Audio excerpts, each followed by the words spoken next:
кулпунайды элдик ыкмада кантип колдонобуз? Дал ушул учур кулпунайдын бышып, жетилип турган маалы. Ал эми бул жемишти элдик ыкмада кайсыл ооруларды дарылоодо колдонууга болот? Мына ушул тууралуу сөз кылабыз. Эс тутум начарлап, адам унутчаактыкка кабылганда дал ушул жемишти көп колдонсо жакшы.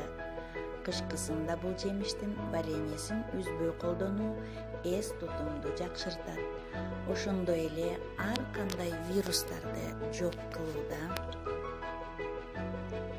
алар менен активдүү күрөшүүдө кулпунайдын таасири чоң.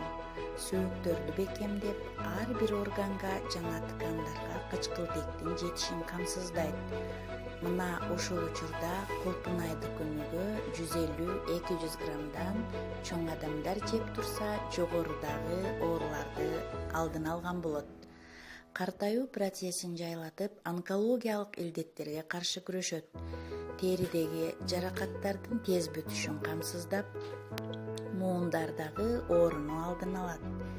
Дене табы жогорулап, ооруп турган учурда кулпунайдын тундурмасын же вареньесин сууга кошуп ичсе эффективдүү.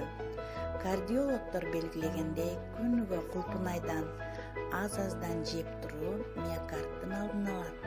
Кан тамырлар стенкасын бекемдеп, тромбду пайда кылбайт. Кан басымды бир калыпка алып келет.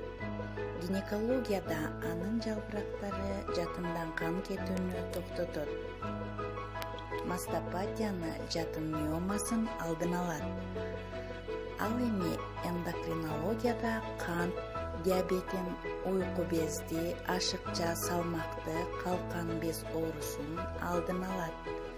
Дерматологияда экземаны, тери дерматитин, ар кандай теридеги ысык бүдүрлөрдү айыктырат.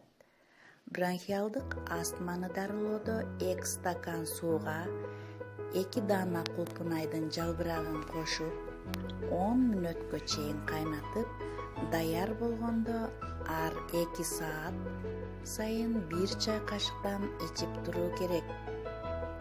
Ал эми өнөкөт бронхитте күн сайын кулпунайдын жаңы ширесине 50 мг ысык сүт кошуп ичип турса болот.